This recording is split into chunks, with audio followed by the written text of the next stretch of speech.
يا اصدقائي، عاملين ايه؟ يا رب تكونوا بخير. معكم زياد وليد من قناه زياد تي. زي ما اتفقنا ان احنا نصلي على النبي عليه الصلاه والسلام ونصلي.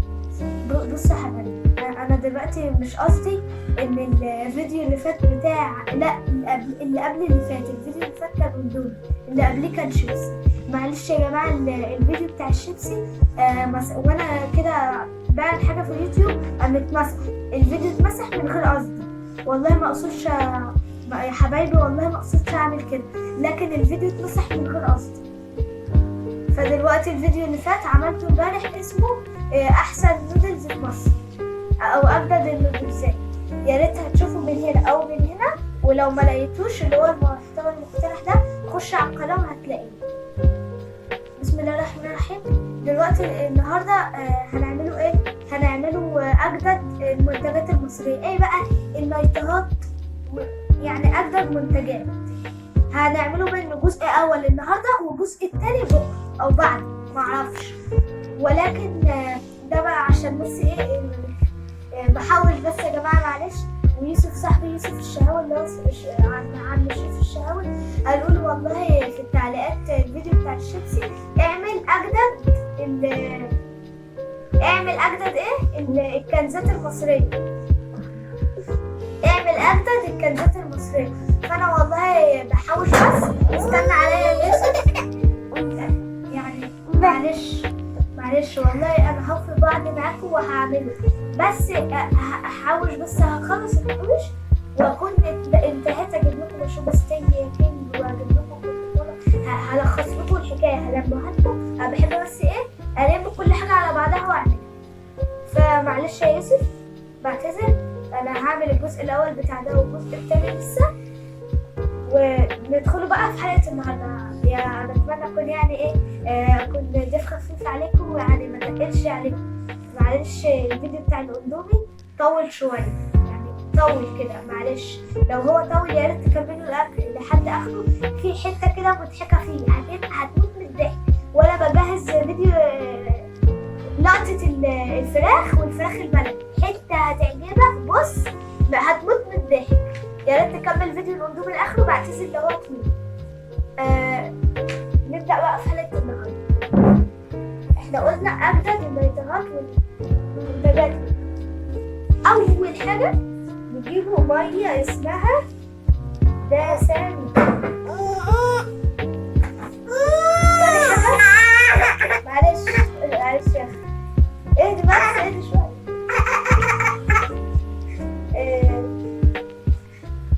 بلدين فاير. اهدي معلش، اروح اجيب كوبايه ميه وجاي. نسيت حاجه. يا ريت لو انت مش مشترك في القناه تنزل بسرعه تعمل سبسكرايب، هتلاقيها جنب قناه زياد تيوب. يا ريت تتك اشتراك وفعل زر الجرس ليصلك كل جديد بقناتي وفيديوهاتي، واعمل لايك واعمل شير يا ريت يعني. وتسيب لنا اللي انت عايزه تحت في الكومنتات. يا ريت تسيب لنا الحاجه اللي انت عايزها او التجارب اللي انت عايزها. نجيبوا بقى كوبايه ميه. معلش ما بحبش اشرب من الازازه. كوبايه ميه نحطها هنا، ونجيبوا المنتجات. بسم الله. بحب البسكوا الحكايه والله، ولا بنساكم. يعني انا ما بنساكمش بصراحه، بس ايه، معلش بس استنى عليا شويه، عشان ايه انا لكم المصاريف كلها على بعض.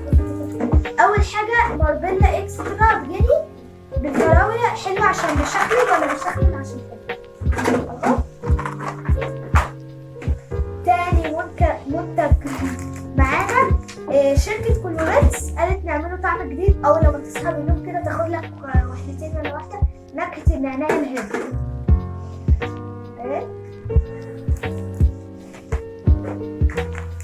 شركة توينكس عارفينها؟ هقول لكم ايه اللي هيحصل النهارده. شركة توينكس برضه بالفراولة، التاني كان بالشوكولاتة. شركة بقى كوكو كوكس. بصوا قربوا كاميرا، بس قرب كاميرا. كيلوجز نودلز. كيلوجز اهي، مكتوب كيلوجز عليها. ب بيقول لك شركة كيلوجز عملت كيلوجز نودلز وكيلوجز كوكو بوبس، وبرده ده معاه منافسة مع سوانكس في المنتج التاني. بسم الله الرحمن الرحيم.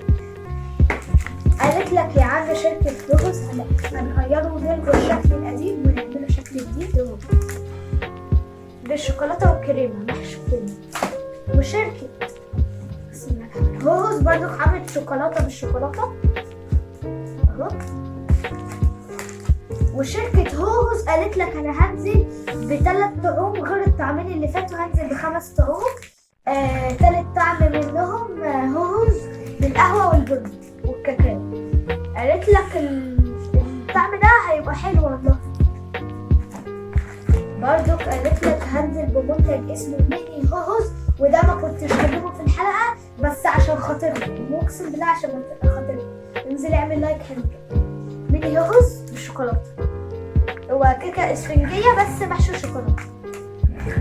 ميني هوز اخر طعم عملته شركة هوز قالت هنسموه ميني بالفراولة اهو. وكده نكون خلصنا المنتجات. عايزه اقول حاجه بقى، انا لما نشرت الصور ده على الفيس بتاعي، هسيب لك اللينك بتاعه في الديسكريبشن الوصف. لما نشرته قلت ان انا هعرض مولتو بازز. ثانيه معلش ثانيه.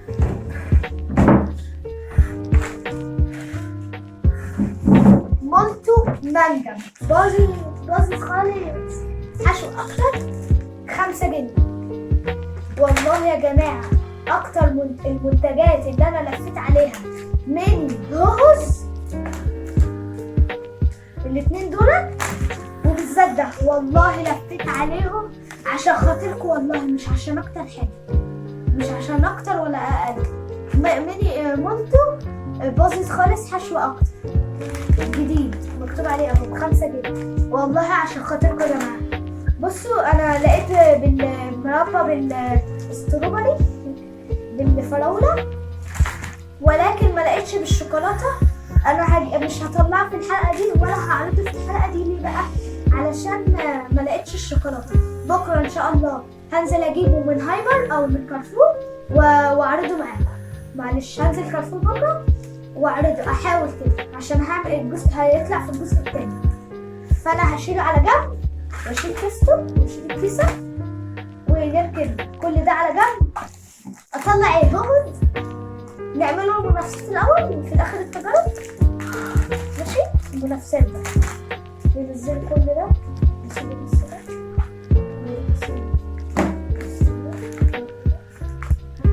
هكذا المنتجات كده واشوف هعمل المنافسات.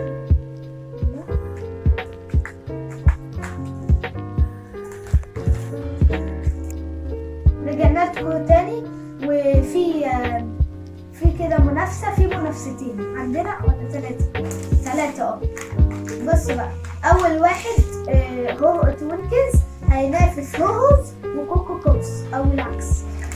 عندنا توينكز الكيك الشوكولاتة الإسفنجي المحشو بكريمة الكاكاو، ده إيديتا من شركة إيديتا، يعني اللي عامل هوز واللي عامل هوز هو اللي عامل توينكز، بس ده كيكة اسفنجية وده شبه المولتو. توينكز ده سعره في ناس بيبيعوه بجنيه ونص وفي ناس بيبيعوه ب2 جنيه. انا عامة انا شاريه ب2 جنيه. هوز ب2 جنيه برضه من شركة ايديتا.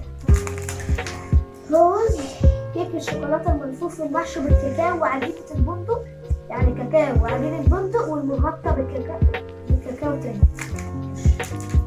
واكيد مفيش شوكولاتة. كيك شوكولاتة حطوا هنا نظرة بس. وكوكو بوبس من انتاج شركة كيلوجز، يعني شركة كيلوجز عملت لها ده كوكو بوبس وشركة كيلوجز عملت لها مورنز اهو. بصوا اهو محشو بكريمة الشوكو. المهم اللي هما يعني مقاربين لبعض وشبه بعض. ملفوف بشوكولاتة، وده نفس النظام وده نفس النظام.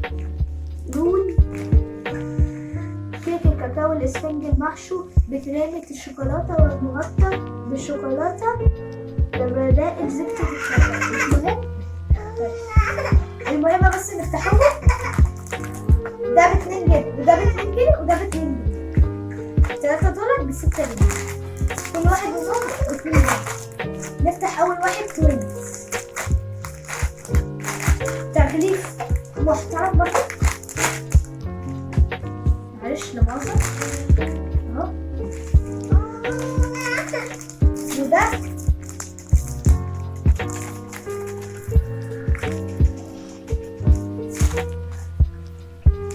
بعد اذنكم بس.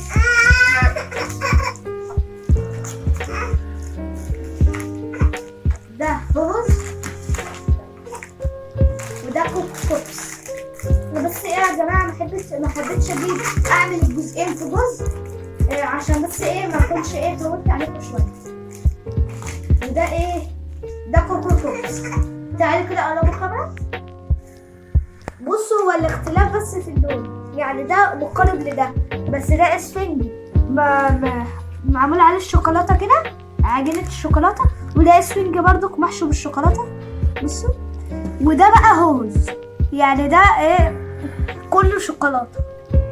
لا تغليف محترم. التلاتة هديهم يعني 9، ممكن 9 من 10 في التغليف. نصب ميه. ارجع الكاميرا شويه معلش. ميه اهي جديده طبعا، اديلها زيت تقليل يعني. بس ايه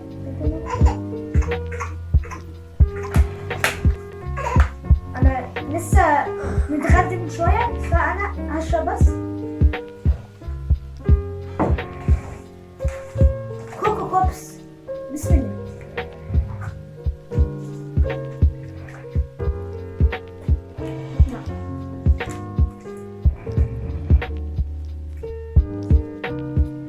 بكريمة الشوكولاتة لا خيال.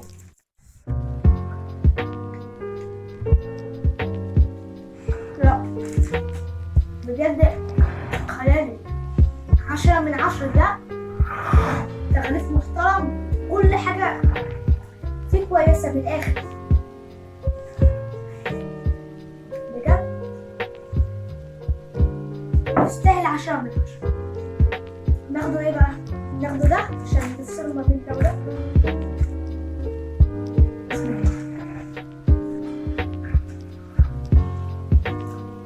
وتوينكس مكترة كمية الشوكولاتة.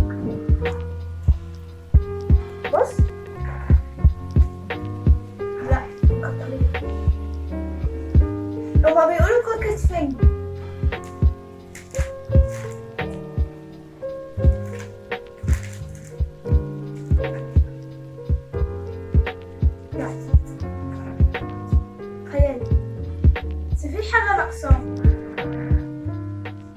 بحس ان العجينة مش كاملة كده، مش عارف يعني في قطعات هنا، مش عارفة اوصف لكم يعني. ماشي 9 من 10.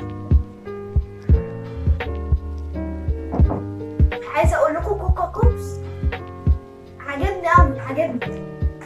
هوز الشكل الجديد. اولا يا جماعة شركة هوز منعت الشكل القديم نهائي، منعته نهائي، ومنعت بتوع الجملة او منعت الشركة ذات نفسها تنزل المنتج ده.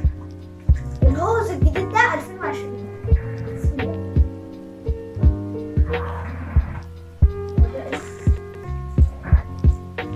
كيك الشوكولاتة الملفوف المحشي بالكاكاو عندنا تطبيق. طعم الكاكاو كان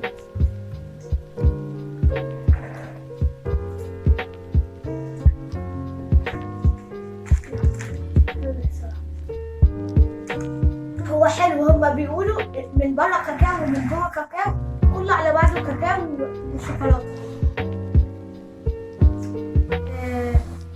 في حاجه كده، هو ده فعلا يستاهل المركز الاول عن ده. يبقى ده هوز مركز اول، تاني مركز، تالت مركز، يعني ده اول مركز، تاني مركز، تالت مركز.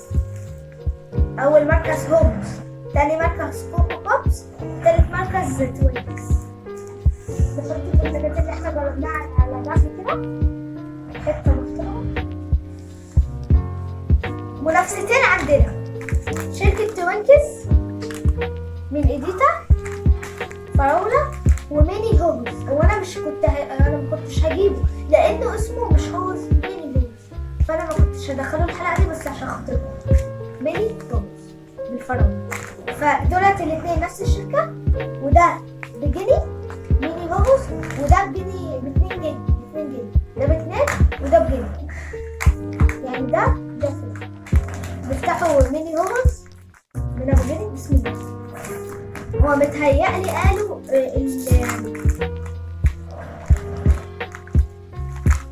ريحة فراولة طلعت، لا قالت هوجز ميني هوجز قصدي عايزين التوركز منافس، فأخدنا ايه منافس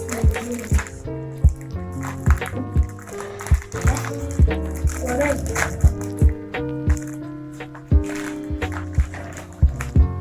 معلش يا جماعه مش مهم بقى تاريخ الانتاج والبتاع وكله، انا اكدت قبل الفيديو عليه. واضح الفرق ده؟ مش عارف يا جماعه، تركز برضو حليته بالظبط معاهم، يمكن ده قصد او يمكن ده بقى ملفوف كده، بس لو اتحط عليه شوكولاته عادي. هو بس بيقولك قبل لما يحطوا الشوكولاته لده وبعدين نفس كل حاجه. يلا ميني هوجز بسم الله.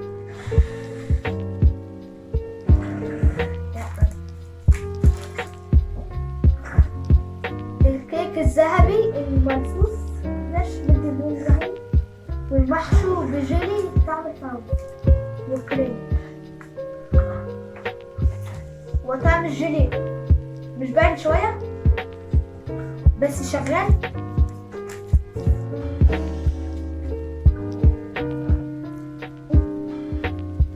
سوري ما ركزتش، سوري يا جماعة.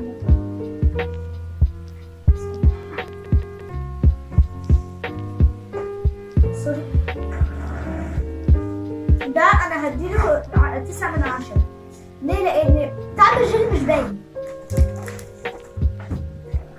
مش عارف عجينة التوركز بالظبط ليه معايا. بسم الله.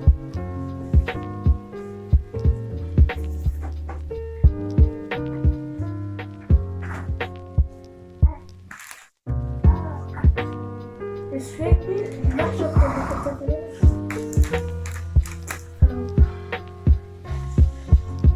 بالظبط برضه ما عجبنيش. 7 من 10 بالظبط. العجينة حاطين فيه كمية محترمة واللون حلو، بس تحس ان العجينة بالظبط معاهم.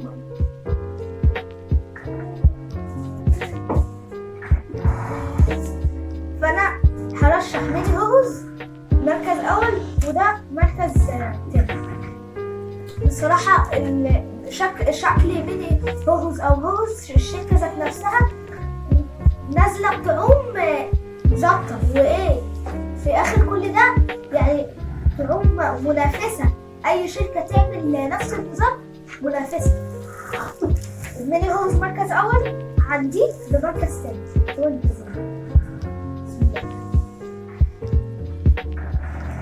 طبعا انا شربت ميه، معلش بقى. بص انا ما خليتش ده منافس مع دولت عشان ايه؟ الكيكه ابيض سفنج مش شبه دول. نركنه على جنب. روز دي تختلف عن روز التانية. دي محشية كريمة كلها شوكولاتة بس محشية كريمة، ودي محشية شوكولاتة يعني شايف البتاع.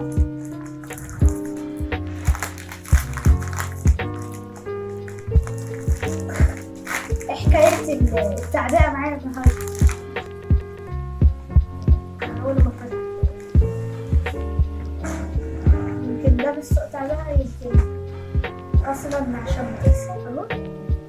معلش ثانية. لا حاطين كمية حلوة. بسم الله.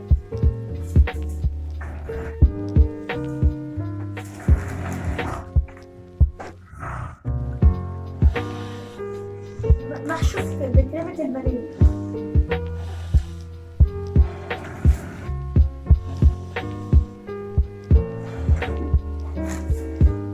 بصراحة هو شكل الطعم أحسن من القديم. في إيه بقى؟ لأن ده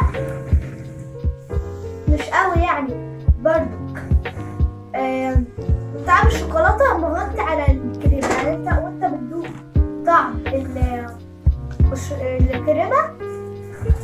مش هيبان لأن هما مكترين الشوكولاتة. هديله 8 من 10. جيد جدا. ليه؟ طعم الشوكولاتة مغطي عليه. هوز ده اديله 8 من 10. نملي مية.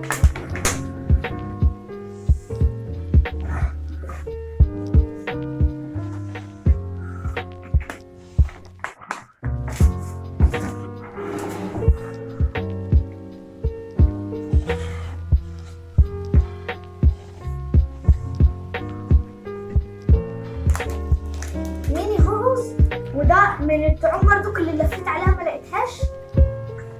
يا ريت تنزل تعمل لايك وتشاي. ميني هوز ده بقى العجينه لونها ابيض، مش حاطين عليها شوكولاته. كيك ايه؟ كيك ذهبي ملفوف ومحشو بكريمه الكاكاو. هل الكاكاو باين فيه؟ الله اعلم، الله ورسوله.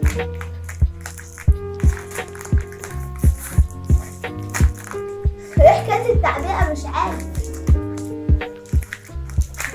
لا هما كده يعني ايه؟ بالسلامة. لا بصراحة شكله حلو مناسب ليه جدا.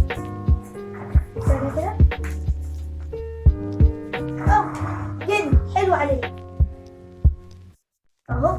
ده كيكة اسفنجية عادية ودي شوكولاتة. بسم الله.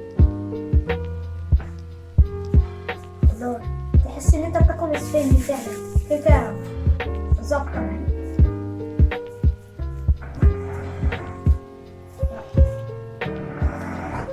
ظابطين.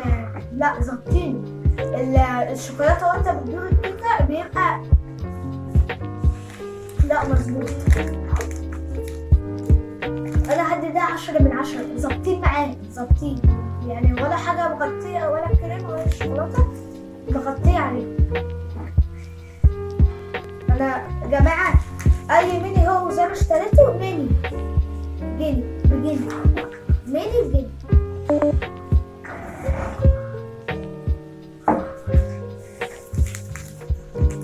منتج هوز وده برضو من المنتجات اللي فاهمين بقى.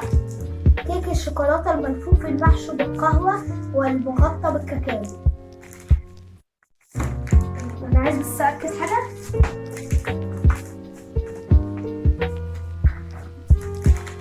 معلش اقرب الكاميرا.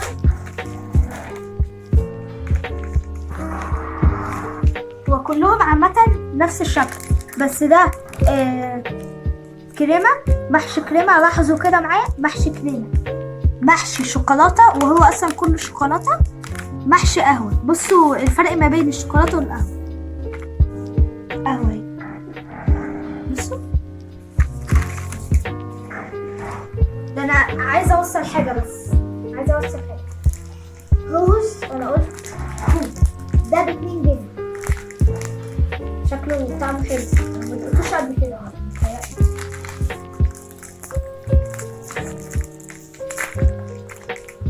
لا واصل الى مصر بسلام.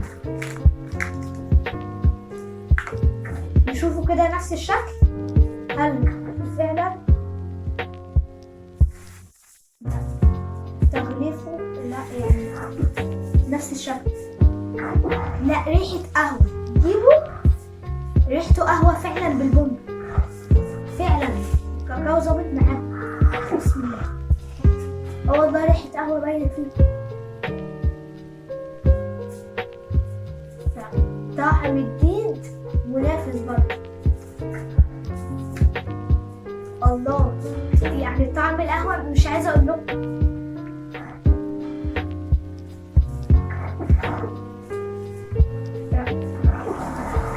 دخل دماغي بطريقة رهيبة. انا هديله 10/10.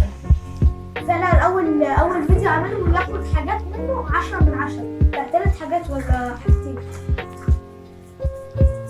لا هي هوز شديدة قوي على المنافسين دول.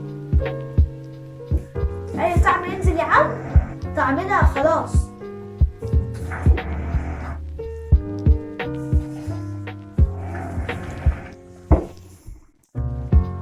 ميه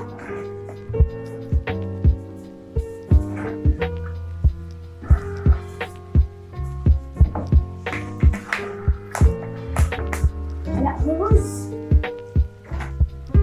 مش عارف هوز فازت كده مش هعمل حاجة.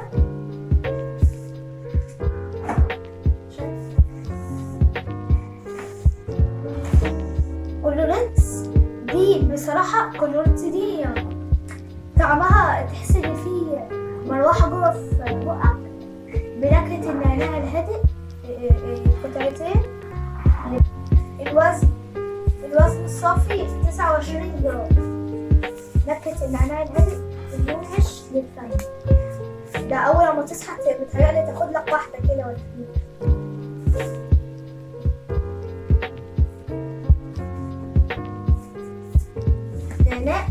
نعناع هادي.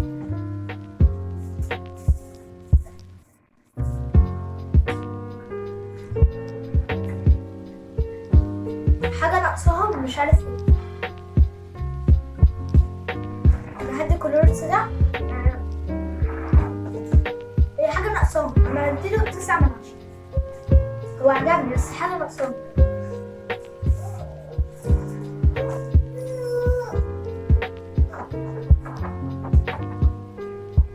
حلو عشان بيشخلل ولا بيشخلل عشان حلو؟ تعرفوا دلوقتي ماربيلا اكسترا بجنيه. تغليفه حلو فعلا. تعمل فراولة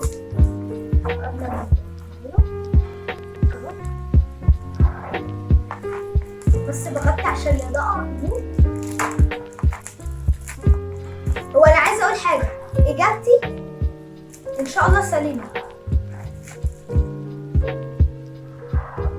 حلو عشان بيشخلل ولا بيشخلل عشان حلو؟ هو بيشخلل عشان حلو. بس ليه بقى بيشخلل عشان حلو؟ ليه يا عم؟ هو حلو عشان بيشخلل يعني ملوش طعم ولا ليه فايدة.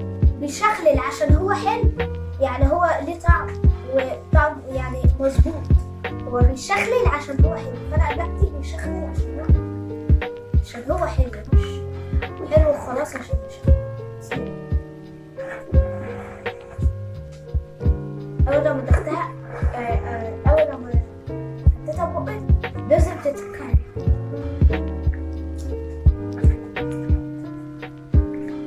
ناخد لنا واحده كمان.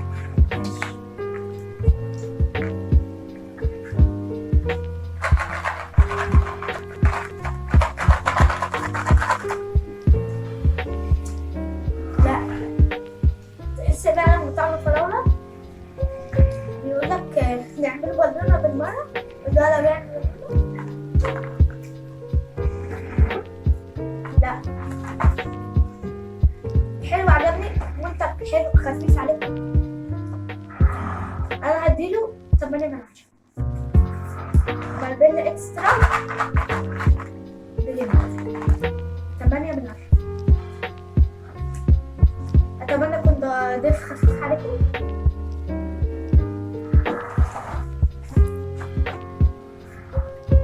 محبتش اجيب بقى المنتجات ليه يا عم؟ عشان ما تقلش عليكم وكده. كده نكون وصلنا لنهاية حلقتنا.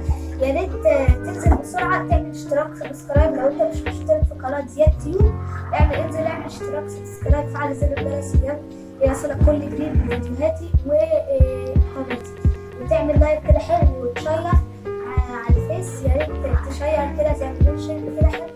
لا، عشان اعمل لكم هذه النوعيه من الفيديوهات يا ريت اللي بيشاهد دلوقتي اللي بيشاهد حالا يا ريت يشترك في القناه لو انتوا بتحبوني يا جماعه وانا بحبكم. والسلام عليكم ورحمه الله وبركاته. مع السلامه.